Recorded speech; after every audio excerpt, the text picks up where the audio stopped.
ഇപ്പൊ കേട്ട ചെണ്ടമേളം നമ്മുടെ അമ്പലത്തിൽ വലിയോത്സവത്തിൽ ആനവരവേൽപ്പ് ചടങ്ങിന്റെ ഭാഗമായിട്ട് നടന്ന ചെണ്ടമേളമാണ്. അതിന്റെ ഫസ്റ്റ് പാർട്ട് ഞാൻ ഓൾറെഡി അപ്ലോഡ് ചെയ്തിട്ടുണ്ട്. ഇതിന്റെ സെക്കൻഡ് പാർട്ടാണ്. ഏകദേശം ഫസ്റ്റ് സെക്ഷൻ ഓഫ് ചെണ്ടമേളം കഴിഞ്ഞത് നമ്മുടെ ആനക്കുട്ടന്മാരൊക്കെ അമ്പലത്തിന് ചുറ്റും പ്രദക്ഷിണൊക്കെ വെച്ച് വന്നു കേട്ടോ. ഇനി അടുത്ത സെക്ഷൻ ഓഫ് ചെണ്ടമേളം സ്റ്റാർട്ട് ചെയ്യും. അതിനുവേണ്ടി നമ്മുടെ ആനക്കുട്ടന്മാരൊക്കെ റെഡി ആയിട്ട് നിൽക്കുകയാണ്. അതിന്റെ ഇടയിലാണ് എന്റെ അനിയത്തിയും കസിൻസും അവർ എന്നെ കൂട്ടാണ്ട് കളിത്തട്ടിൽ ഒറ്റയ്ക്ക് ഇരുന്ന് പോയി ചില്ല് ചെയ്യുന്ന ഗൈസ്. അങ്ങനെ അത് കഴിഞ്ഞ് ഞാൻ നോക്കിയപ്പോൾ ഈ ആനപ്പാപ്പൻ പാവ ആനയുടെ അടിയിലിരുന്ന് ഉറങ്ങുന്നു, ടയേർഡായിട്ടായിരിക്കും കേട്ടോ. അപ്പൊ അടുത്ത സെക്ഷൻ ഓഫ് ചെണ്ടമേളം സ്റ്റാർട്ട് ചെയ്തു. ഞാനാണെങ്കിൽ മേളത്തിന്റെ ഭയങ്കര ഫാനാണ്. ഞാൻ ഫുൾ വൈബ് ചെയ്തോണ്ടിരിക്കുകയായിരുന്നു. അതിനുശേഷം നമ്മുടെ ദേവീനെ ആനപ്പുറത്തുനിന്ന് തിരിച്ച് അമ്പലത്തിന്റെ അകത്തേക്ക് കൊണ്ടിരുത്തി കേട്ടോ.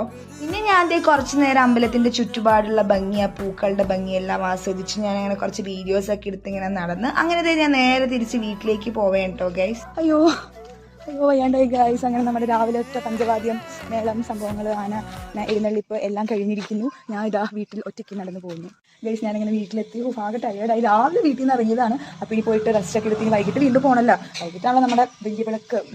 അപ്പോൾ വൈകിട്ടാകുമ്പോഴേക്കും കെട്ടിയിരുന്നള്ളി വീണ്ടും പോകണം. അപ്പോൾ ഓക്കെ ഗൈസ്, അപ്പോൾ ഈ ഒരു വീഡിയോ നിങ്ങൾക്ക് ഇഷ്ടപ്പെട്ടിട്ടുണ്ടെങ്കിൽ ലൈക്ക്, ഷെയർ ആൻഡ് സബ്സ്ക്രൈബ്. അപ്പോൾ okay guys, see you on next vlog. By.